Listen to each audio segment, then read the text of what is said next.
1000 வருடங்களுக்கு முன்னால் சீனாவில் புதிய மன்னர் பதவியேற்கப் போவதை ஒட்டி அரண்மனையில் அலங்கார வேலைப்பாடுகள் அமைக்கும் பணி நடைபெற்றுக் கொண்டிருந்தது.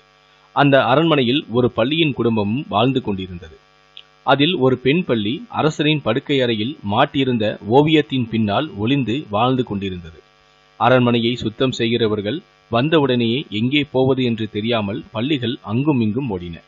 அதை கண்ட சிப்பாய்கள் பள்ளிகளை விரட்டி அடித்தும் கொன்றார்கள். பெண் பள்ளி மட்டும் உயிர் தப்பி எங்கே போய் ஒளிவது என்று தெரியாமல் அரசனின் கட்டிலின் அடியில் போய் ஒளிந்து கொண்டது. ஒட்டியும் கொண்டது. அரண்மனை முழுவதும் அலங்காரம் செய்ய துவங்கினார்கள். கட்டிலின் மேல் பட்டு துணிகள் கொண்ட அலங்காரம் செய்ய வந்தவன் பள்ளி கட்டிலின் அடியில் ஒளிந்திருப்பதை அறியாமல் கவனக்குறைவாக பள்ளியோடு சேர்த்து ஒரு ஆணியையும் அடித்து விட்டான். பள்ளி வலி தாங்க முடியாமல் கத்தியது. ஆனால் அவனுக்கோ அந்த சப்தம் கேட்கவே இல்லை. அதனால் பள்ளி தன் இருப்பிடத்திலிருந்து அசையவே முடியவில்லை. அது எப்படியாவது அங்கிருந்து தப்பிவிட முயற்சியும் செய்தது. ஆனால் உடலை அசைக்கவே முடியவில்லை. புதிய மன்னர் பதவியும் ஏற்றார். தனது ராணியோடு படுக்கை அறைக்கு வந்து தங்க துவங்கினார். பள்ளி ஆணியில் சிக்கிக் கொண்டும் தவித்தது. ஆனால் யாரும் அதை கவனிக்கவே இல்லை. சில மாதங்களுக்கு பிறகு ஒரு நாள் இரவு அரசர் பள்ளியொன்று சுவரிலிருந்து ஒளிந்து ஒளிந்து இறங்கி கட்டிலின் அடியில் போவதை கண்டார்.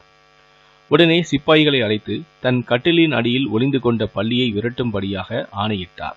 சிப்பாய்கள் உடனே கட்டிலின் அடியில் தேடிய போது பள்ளியை காணவில்லை. அது வேகமாக ஓடி கேடயம் ஒன்றின் பின்னால் பதுங்கியும் கொண்டது.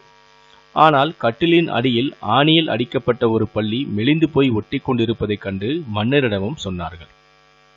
அதை கண்ட மன்னர் ஐயோ பாவம் என்றபடியே எப்படி இந்த பள்ளி இத்தனை நாட்களாக உயிரோடு இருந்தது என்று புரியாமல் பார்த்து கொண்டிருந்தார். அவருக்கு சற்றென்று ஒரு யோசனையும் தோன்றியது. கட்டிலை பழையபடி போடுங்கள் என்று சொல்லிவிட்டு அவர் அறையை விட்டு வெளியே போவது போல சத்தத்தையும் ஏற்படுத்திவிட்டு ஒளிந்தும் கொண்டார்.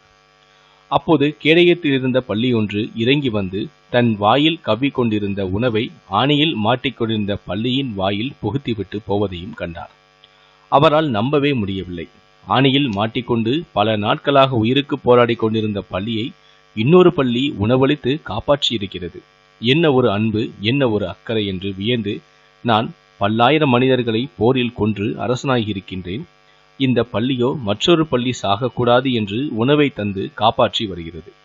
நான் இந்த பள்ளியை விடவும் கேவலமானவன் என்று சொல்லி தன் தவறிற்கு வருந்தியதோடு இனிமேல் அரண்மனையில் யாரும் பள்ளிகளை கொல்லக்கூடாது எனவும் உத்தரவும் போட்டான்.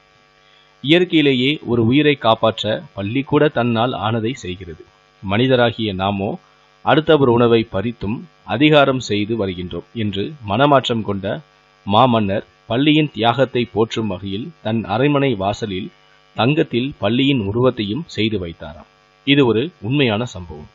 ஆகவே நாம் மற்றவர்களுக்கு நம்மால் முடிந்த உதவிகளை அவசியம் செய்ய வேண்டும். நல்ல நட்பு என்பது கஷ்டத்தின் போது உதவி செய்து காப்பாற்றுவதுதான் என்பதை நாம் அனைவரும் புரிந்து வாழ்க்கையில் இதை நாம் பின்பற்றி நடக்கவும் வேண்டும். இந்த வீடியோவை பற்றிய உங்களுடைய கருத்துக்கள் என்ன அப்படிங்கிறத கீழே இருக்கக்கூடிய கமெண்ட் செக்ஷனில் மறக்காமல் சொல்லுங்கள். முடிந்த அளவுக்கு இந்த வீடியோவை மற்றவர்களுக்கும் ஷேர் பண்ணுங்கள். மேலும் இது போன்ற பல வீடியோக்களை பார்க்கணும் அப்படின்னு நினச்சிங்கன்னா மறக்காமல் சேனலை சப்ஸ்கிரைப் பண்ணுங்கள். கூடவே அந்த பெல் சிம்பிளையும் மறக்காமல் கிளிக் பண்ணுங்கள். நன்றி, வணக்கம்.